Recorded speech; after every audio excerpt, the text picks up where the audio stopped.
ഓം ശ്രീ ഗുരുഭ്യോ നമ. ജ്യോതികമ ചാനലിലേക്ക് ഏവർക്കും സ്വാഗതം. ഇന്ന് ഞാൻ ചർച്ച ചെയ്യുന്ന 2026 ജൂൺ മാസഫലം മകരക്കുറുകാർക്കും മകരലഗ്നക്കാർക്കും എങ്ങനെയാകും എന്നുള്ളതിനെ പറ്റിയാണ്.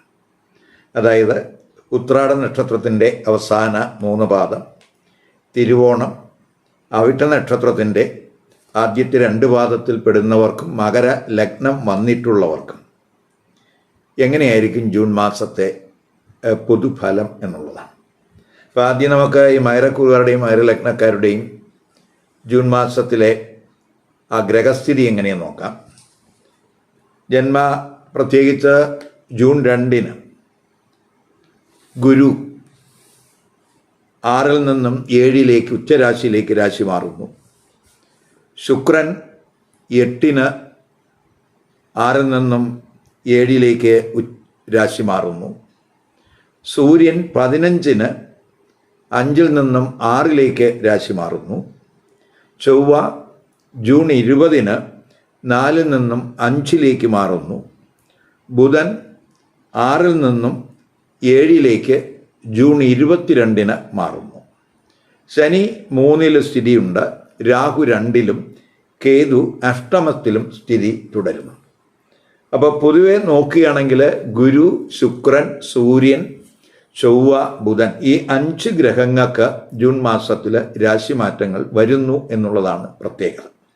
അപ്പോൾ നമുക്ക് ഈ ഗോചര ഗ്രഹസ്ഥിതി അനുസരിച്ച് മകരക്കുറുകാരുടെയും മകരലഗ്നക്കാരുടെയും ആരോഗ്യസ്ഥിതി എങ്ങനെയെന്ന് നോക്കാം.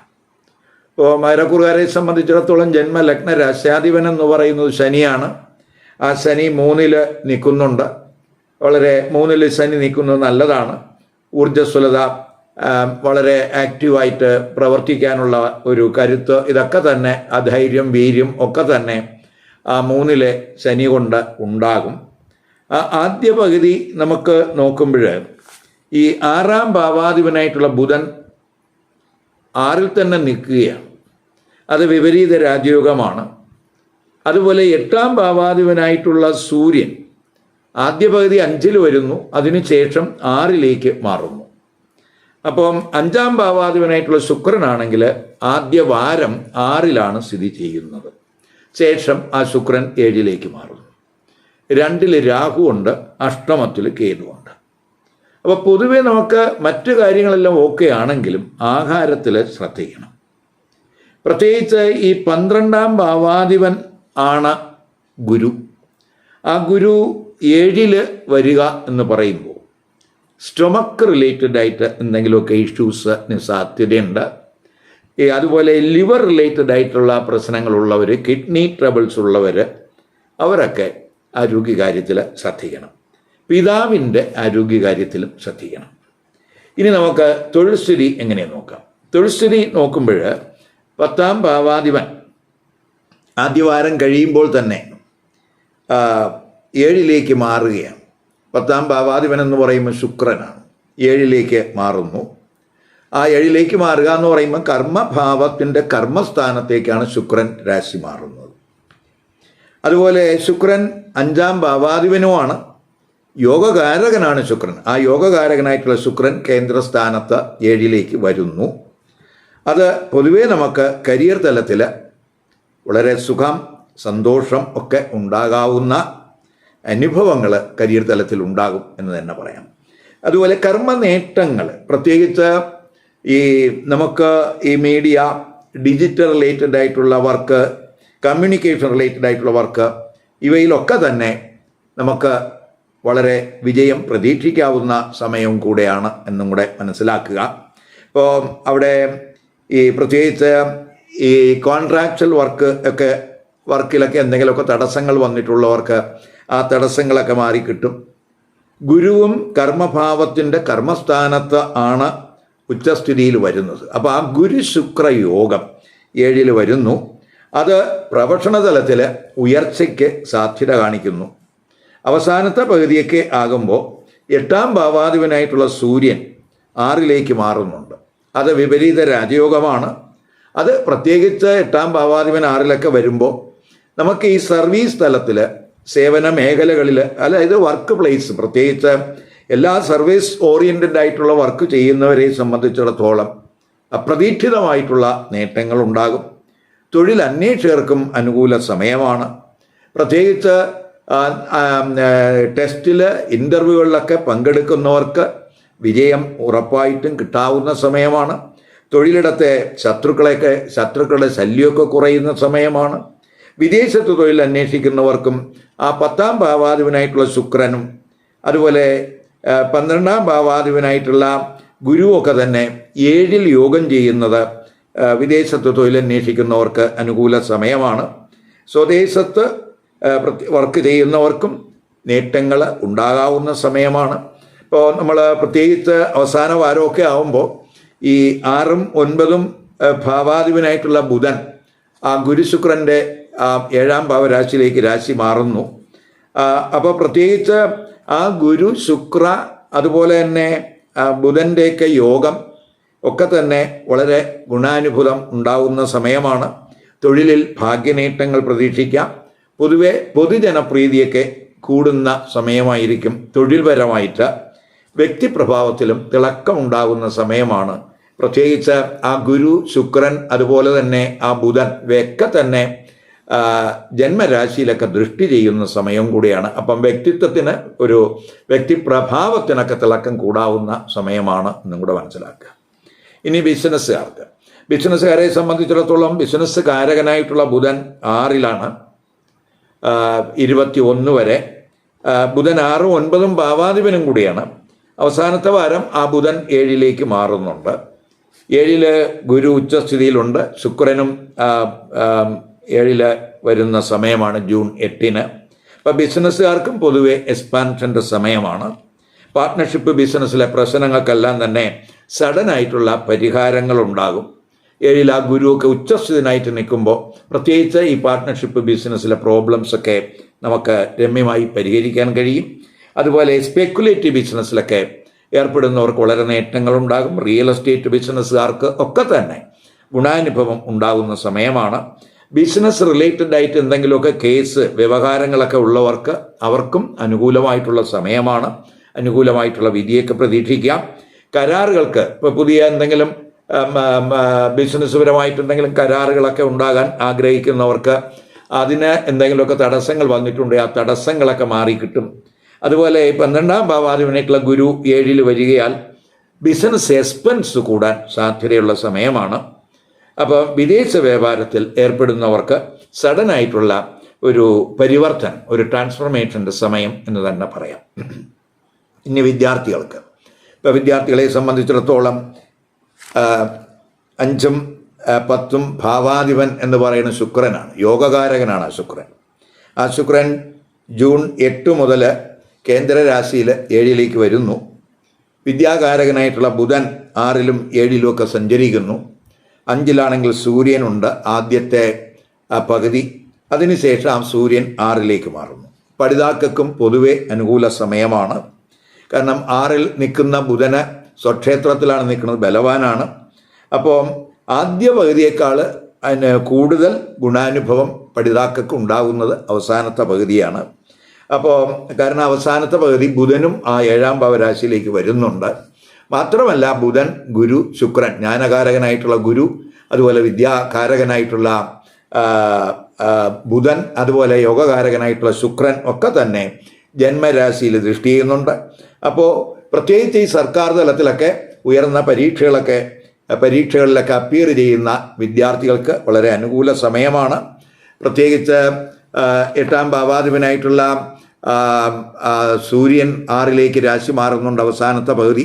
അപ്പോൾ പൊതുവേ നമുക്ക് അതൊക്കെ പഠിതാക്കൾക്ക് പ്രത്യേകിച്ച് കോമ്പറ്റിറ്റീവ് തലത്തിലൊക്കെ വളരെ ശോഭിക്കാൻ കഴിയുന്ന സമയമായിരിക്കും. പൊതുവേ അവരുടെ ലേണിംഗ് കപ്പാസിറ്റിയൊക്കെ കൂടുന്ന സമയമാണ്. കമ്മ്യൂണിക്കേഷൻ സ്കില്ലൊക്കെ ശക്തമാകുന്ന സമയമാണ്. അതുപോലെ 5-ലേക്ക് വരുന്ന ചൊവ്വ, ആ ചൊവ്വ 11, 12 ദൃഷ്ടി ചെയ്യുന്ന സമയവും കൂടിയാണ്. അപ്പോൾ പഠന നേട്ടങ്ങൾ ഉണ്ടാകാൻ സഹായകമായിട്ടുള്ള ഒരു സ്ഥിതിയാണ് ആ ചൊവ്വയുടെ സ്ഥിതി കൊണ്ടും ഉണ്ടാകുന്നത്. അപ്പം നമുക്ക് ആഗ്രഹിക്കുന്ന രീതിയിൽ പഠനം മുന്നോട്ട് കൊണ്ടുപോകാൻ കഴിയുന്ന ഗ്രഹസ്ഥിതിയാണ് എന്ന് മനസ്സിലാക്കുക. ഇനി ധനസ്ഥിതി എങ്ങനെയെന്ന് നോക്കാം. ധനസ്ഥിതി നോക്കുമ്പോൾ ധനഭാവാധിപൻ ശനിയാണ്. ആ ശനി 3-ൽ നിൽക്കുന്നു. ധനസ്ഥാനത്ത് രാഹുവുണ്ട്. 11ാം ഭാവാധിപൻ എന്ന് പറയുന്നത് പ്രത്യേകിച്ച് ചൊവ്വയാണ്. ആ ചൊവ്വ 4, 5 രാശികളിൽ നിൽക്കുകയാണ്. ചൊവ്വ ബലവാനായിട്ടാണ് നിൽക്കുന്നത്. 11 ഗുരുവിൻ്റെയും അതുപോലെ ചൊവ്വയുടെയും ഒക്കെ ദൃഷ്ടി ഉള്ള സമയവും കൂടിയാണ്. അതുപോലെ ഗുരുശുക്ര യോഗം 7, അത് ലക്ഷ്മീനാരായണ യോഗമാണ്. അപ്പോൾ അതെല്ലാം നമുക്ക് സാമ്പത്തിക സ്ഥിതി ഇമ്പ്രൂവ് ചെയ്യുന്നതിന് അനുകൂലമായിട്ടുള്ള ഒരു ഗ്രഹസ്ഥിതിയായിട്ടാണ് കാണുന്നത്. അപ്പോൾ നമുക്ക് ഈ സാമ്പത്തിക സ്ഥിതി മെച്ചപ്പെടുത്തുവാനുള്ള മാർഗങ്ങളൊക്കെ ഈ സമയത്ത് കണ്ടെത്താൻ സാധ്യതയുണ്ട്. അതുപോലെ തന്നെ കടബാധ്യതയൊക്കെ കുറയും. ജീവിത പങ്കാളി വഴിയൊക്കെ ധനനേട്ടത്തിനൊക്കെ സാധ്യതയുണ്ട്. ഇപ്പോൾ നമുക്ക് പ്രത്യേകിച്ച് 5ൽ നിൽക്കുന്ന ആ ചൊവ്വയൊക്കെ അവസാന പകുതിയൊക്കെ ആകുമ്പോൾ അഷ്ടമത്തിലേക്കൊക്കെ ദൃഷ്ടി ചെയ്യുന്നുണ്ട്. അപ്പോൾ പൊതുവേ ചില അപ്രതീക്ഷിതമായ ഭാഗ്യനേട്ടങ്ങൾ, ഇപ്പോൾ ലോട്ടറി പോലെയുള്ള എന്തെങ്കിലുമൊക്കെ നേട്ടങ്ങളൊക്കെ കിട്ടുന്നതിനും സാധ്യത കാണുന്നുണ്ട്. അതുപോലെ സുഹൃത്തുക്കൾ, അതുപോലെ സോഷ്യൽ സർക്കിള്, ഇവർ വഴിയൊക്കെ ചില ഗുണാനുഭവങ്ങൾ, സാമ്പത്തിക നേട്ടങ്ങൾക്കും സാധ്യത കാണുന്നുണ്ട്. ഇച്ഛാപൂർത്തി സ്ഥാനത്തൊക്കെ ആ ഗുരുവിൻ്റെയൊക്കെ ദൃഷ്ടി വരുന്നത്, ഗുരുവിൻ്റെയും അതുപോലെ തന്നെ ചൊവ്വയുടെയൊക്കെ ദൃഷ്ടി വരുന്നത് ധനനേട്ടത്തിനും നമ്മുടെ ആഗ്രഹങ്ങൾ നമുക്ക് സഫലമാക്കുന്നതിനുള്ള സാമ്പത്തിക നേട്ടങ്ങൾ ഉണ്ടാകും എന്ന് തന്നെ പറയാം. അവസാനത്തെ വാരം എന്ന് പറയുമ്പോൾ ഭാഗ്യഭാവാധിപനായിട്ടുള്ള ബുധൻ 7, അതായത് ഭാവത്തിൻ്റെ 11 വരുന്നുണ്ട്. അപ്പോൾ പൊതുവേ നമുക്ക് ധനപരമായിട്ടുള്ള ഭാഗ്യനേട്ടങ്ങൾക്ക് ആ ബുധൻ്റെ രാശി മാറ്റവും വഴിതെളിക്കും എന്ന് തന്നെ പറയാം. ജന്മരാശിയിൽ ധനകാരകനായിട്ടുള്ള ഗുരു ദൃഷ്ടി ചെയ്യുന്നു. അതുപോലെ സമ്പത്തിൻ്റെ ഗ്രഹമായിട്ടുള്ള ശുക്രൻ ദൃഷ്ടി ചെയ്യുന്നു. അതുപോലെ ഭാഗ്യഭാവാധിപനായിട്ടുള്ള ബുധൻ്റെ ദൃഷ്ടിയും വരുന്നു. അപ്പോൾ പൊതുവേ നമുക്ക് സാമ്പത്തികമായിട്ട് ഉയർച്ചയ്ക്ക് അനുകൂലമായിട്ടുള്ള ഗ്രഹസ്ഥിതി എന്ന് പറയാം. ഇനി വിവാഹം, ദാമ്പത്യബന്ധം, കുടുംബജീവിതം എങ്ങനെ നോക്കാം. 7 ഗുരുശുക്രൻ യോഗം ചെയ്ത് നിൽക്കുന്ന സമയമാണ്. അപ്പോൾ ജന്മരാശിയിൽ ഗുരുശുക്ര ദൃഷ്ടി ഉണ്ട്. അപ്പോൾ വിവാഹം ആലോചിക്കുന്നവർക്ക് ആദ്യ വാരം കഴിയുമ്പോൾ തന്നെ ആ ആലോചനയിലെ തടസ്സങ്ങളൊക്കെ മാറി ആലോചനകൾക്ക് വളരെ വേഗത ഉണ്ടാകും. സാമ്പത്തിക സ്ഥിതിയുള്ള ജീവിത പങ്കാളിയൊക്കെ കണ്ടെത്തുന്നതിന്, തൊഴിലും അതുപോലെ സാമ്പത്തിക ഭദ്രതയ്ക്കുള്ള ജീവിത പങ്കാളിയൊക്കെ കണ്ടെത്തുന്നതിനൊക്കെ സാധിക്കുന്ന സമയമാണ്. അതുപോലെ തന്നെ ഈ കമിതാക്കളെ സംബന്ധിച്ചിടത്തോളം അത്ര അനുകൂല സമയമെന്ന് പറയാൻ പറ്റില്ല. ആദ്യ പകുതി 5ൽ സൂര്യൻ നിൽക്കുന്ന സമയമാണ്. അതുപോലെ ആദ്യ വാരമാണെങ്കിൽ 5ാം ഭാവാധിപനായിട്ടുള്ള ശുക്രനാണെങ്കിൽ 6ലാണ് നിൽക്കുന്നത്.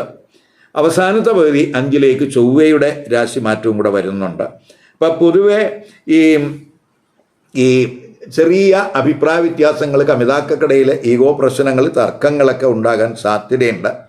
അത് മാത്രവുമല്ല 5ൽ ശനിയുടെ ദൃഷ്ടിയും കൂടെ വരുന്നുണ്ട്. അപ്പം ചൊവ്വയെ ശനി ദൃഷ്ടി ചെയ്യുന്നുണ്ട്. അതുപോലെ സൂര്യനെയും ശനി ദൃഷ്ടി ചെയ്യുന്നുണ്ട്. അപ്പോൾ ഇവയൊക്കെ സൂര്യൻ, ശനിയൊക്കെ ശത്രുഗ്രഹങ്ങളാണ്. അപ്പോൾ പൊതുവേ നമുക്ക് 5ാം ഭാവ സംബന്ധമായിട്ടുള്ള പ്രത്യേകിച്ച് ഈ കമിതാക്കൾക്ക് ചില പ്രയാസങ്ങൾ, തർക്കങ്ങളൊക്കെ ഉണ്ടാകാൻ സാധ്യതയുണ്ട്. അതുകൊണ്ട് അല്പസംയമനമൊക്കെ അവരുടെ ഭാഗത്ത് ഈ സമയത്ത് ഉണ്ടാകണം. അപ്പോൾ പ്രണയബന്ധത്തിൽ എന്തെങ്കിലുമൊക്കെ തടസ്സങ്ങൾ വന്നുവിടാൻ സാധ്യതയുണ്ട് എന്ന് മനസ്സിലാക്കുക. ഇനി ദാമ്പത്യബന്ധം ചിന്തിക്കുമ്പോൾ പൊതുവെ സന്തോഷകരമാകും. ദമ്പതിമാർക്കൊക്കെ ദൂരയാത്രകൾക്കൊക്കെ സാധ്യതയുണ്ട്. ഷോപ്പിങ്ങിനൊക്കെ സാധ്യത കാണുന്നുണ്ട്. ആദ്യ പകുതിയൊക്കെ കുജൻ്റെയൊക്കെ ദൃഷ്ടി 7ലുണ്ട് എങ്കിലും അവിടെ ആ 7ലെ ഗുരുശുക്ര യോഗം എന്ന് പറയുന്നത് ആ കുജൻ്റെയൊക്കെ ദൃഷ്ടി ഓവർകം ചെയ്യുന്നതിന് സഹായകമാണ്. അപ്പോൾ ദമ്പതിമാരുടെ പ്രശ്നങ്ങളൊക്കെ പരിഹരിക്കുന്നതിനൊക്കെ ആ ഗുരു ശുക്ര യോഗം 7ൽ വരുന്നത് നല്ലതാണ്. അതുപോലെ പങ്കാളിക്ക് വേണ്ടി പൊതുവെ ഒരു ധനച്ചെലവൊക്കെ കൂടാൻ സാധ്യതയുണ്ട് എന്നും കൂടെ മനസ്സിലാക്കുക. പ്രത്യേകിച്ച് 12ാം ഭാവാധിപനായിട്ടുള്ള ഗുരുവാണ് 7ൽ വരുന്നത്. അപ്പോൾ ജീവിത പങ്കാളിക്ക് വേണ്ടി അല്പച്ചെലവ് ഈ സമയത്ത് കൂടാൻ സാധ്യത കാണുന്നുണ്ട്. കുടുംബജീവിതം ചിന്തിക്കുമ്പോൾ 2ൽ രാഹു, 4ൽ ചൊവ്വയുണ്ട്. 4ാം ഭാവാധിപനാണ് ആ ചൊവ്വ. അപ്പോൾ പ്രോപ്പർട്ടി വാങ്ങുന്നതിനോ വീട് പുതുക്കുന്നതിനോ അല്ലെങ്കിൽ വീട് വാങ്ങുന്നതിനോ വാഹനം വാങ്ങുന്നതിനോ ഒക്കെ തന്നെ അനുകൂല സമയമാണ്. അതൊക്കെ സാധ്യമാകും. ഭൗതിക സാഹചര്യങ്ങളൊക്കെ കുടുംബത്തിൽ മെച്ചപ്പെടുത്താൻ അനുകൂലമായിട്ടുള്ള ഗ്രഹസ്ഥിതിയാണ്. അതേസമയം വാക്സ്ഥാനത്ത് രാഹു നിൽക്കുന്നുണ്ട്. ഇപ്പോൾ നമ്മൾ വാക്സ്ഥാനത്ത് രാഹു ഉണ്ടെങ്കിലും ഗുരുവിൻ്റെ ദൃഷ്ടിയുണ്ട്. പക്ഷേ ജൂൺ 2 ആ ഗുരു രാശി മാറി 7ലേക്ക് മാറുകയാണ്. അപ്പോൾ രാഹുവിൻ്റെ ആ സ്ഥാനത്ത് ഗുരുവിൻ്റെ ദൃഷ്ടി വരുന്നില്ല. അപ്പം വാക്സ്ഥാനത്തൊക്കെ രാഹു വരിക എന്ന് പറയുമ്പോൾ നമ്മൾ സംസാരത്തിൽ പ്രത്യേകിച്ച് ഫാമിലി റിലേറ്റഡ് ആയിട്ടുള്ള വിഷയങ്ങളൊക്കെ ചർച്ച ചെയ്യുമ്പോൾ അല്പം കെയർ വേണം. അഭിപ്രായ വ്യത്യാസങ്ങളൊക്കെ ഉണ്ടാകാം. അപ്പോൾ മാത്രമല്ല ഈ നമ്മൾ ഈ ചൊവ്വയുടെയൊക്കെ ഒരു സ്ഥിതി 4-ലുണ്ട്. ചൊവ്വ 4-ാം ഭാവാധിപനാണെങ്കിൽ തന്നെയും അല്പം ഡിസ്പ്യൂട്ടിൻ്റെയൊക്കെ ഗ്രഹമാണ്. അപ്പോൾ പൊതുവേ നമുക്ക് അഭിപ്രായ വ്യത്യാസങ്ങൾ, തർക്കങ്ങളൊക്കെ കുടുംബ വിഷയവുമായി ബന്ധപ്പെട്ടൊക്കെ ചിലപ്പോൾ ഉണ്ടായെന്ന് വരാം. ഭൗതിക സാഹചര്യങ്ങളൊക്കെ ഓക്കെ ആണെങ്കിലും നമുക്ക് ഈ സംയമനം, സംസാരത്തിൽ അല്പം കെയർ വേണ്ടുന്ന സമയമാണ്. അങ്ങനെ കെയർ കൊടുത്തു പോവുകയാണെങ്കിൽ കുടുംബജീവിതവും ദാമ്പത്യ ജീവിതവും ഒക്കെ ഏറെക്കുറെ സന്തോഷകരമാകും എന്ന് തന്നെ പറയാം.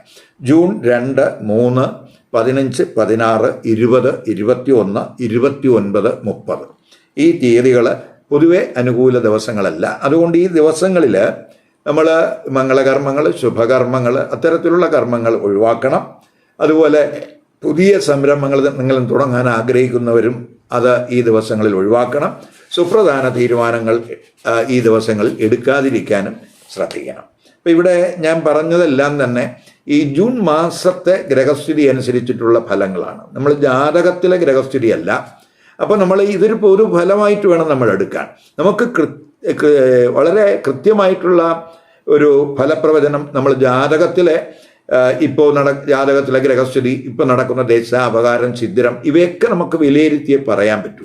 ഇപ്പോൾ ഏത് ദശ നടക്കുന്നു, ഏത് അപകാരം നടക്കുന്നു, ഏത് ഗ്രഹത്തിൻ്റെ ഛിദ്രമാണ് നടക്കുന്നത്, അതൊക്കെ ജാതകത്തിൽ ഇഷ്ടസ്ഥാനത്ത് നിൽക്കുന്ന ഗ്രഹങ്ങളാണോ അനിഷ്ടസ്ഥാനത്ത് നിൽക്കുന്ന ഗ്രഹങ്ങളാണോ, ഇതിനനുസരിച്ച് ഈ പുതുഫലത്തിൽ മാറ്റങ്ങൾ വരും. ഇത് നമ്മൾ മനസ്സിലാക്കുക. ഇത് നമ്മൾ ജാതക നിരീക്ഷണത്തിലൂടെ മാത്രമേ നമുക്ക് പറയാൻ കഴിയുകയുള്ളൂ.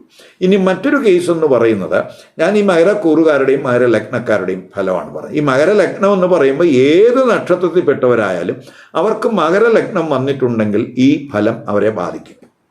അപ്പോൾ ഈ മകരക്കൂറിൽപ്പെടുന്ന ചിലർക്ക് മാത്രമേ മകരലഗ്നം വരൂ, അവർക്ക് മറ്റ് ലഗ്നരാശികൾ വരും. അതുകൊണ്ട് ഈ മകരലഗ്നമല്ലാതെ മറ്റു ലഗ്നരാശിയാണ് മകരക്കൂറുകാർക്ക് വന്നിട്ടുള്ളതെങ്കിൽ അവർ അവരുടെ ലഗ്നരാശി ഏതെന്നറിഞ്ഞ് ആ ലഗ്നവുമായിട്ട് ബന്ധപ്പെട്ട് പറയുന്ന ഫലവും കൂടെ ഈ കൂറിൻ്റെ ഫലത്തോടൊപ്പം കമ്പൈൻ ചെയ്ത് കേട്ടാലേ അവർക്ക് ഈ ജൂൺ മാസത്തെ പൊതുഫലത്തിൻ്റെ ഒരു കൃത്യചിത്രം കിട്ടുകയുള്ളൂ. മാത്രമല്ല നമ്മൾ മനസ്സിലാക്കേണ്ടത്, ഈ കൂറിൻ്റെ ഫലം എന്ന് പറയുന്നതിനേക്കാളും നമുക്ക് ഏറ്റവും സൂക്ഷ്മത, കൃത്യത എന്ന് പറയുന്നത് ലഗ്നഫലത്തിലാണ്. അതുകൊണ്ടാണ് ലഗ്നഫലവും കൂടെ കേൾക്കാൻ നിങ്ങളോട് പറയുന്നത്. ഈ വീഡിയോ ഇഷ്ടപ്പെട്ടുവെങ്കിൽ ലൈക്ക് ചെയ്യുക, ഷെയർ ചെയ്യുക. അതുപോലെ സബ്സ്ക്രൈബ് ചെയ്യാത്തവർ സബ്സ്ക്രൈബ് ചെയ്ത് കാണുക. മറ്റൊരു പുതിയ വിഷയമായി അടുത്ത വീഡിയോ കാണാം. നമസ്കാരം.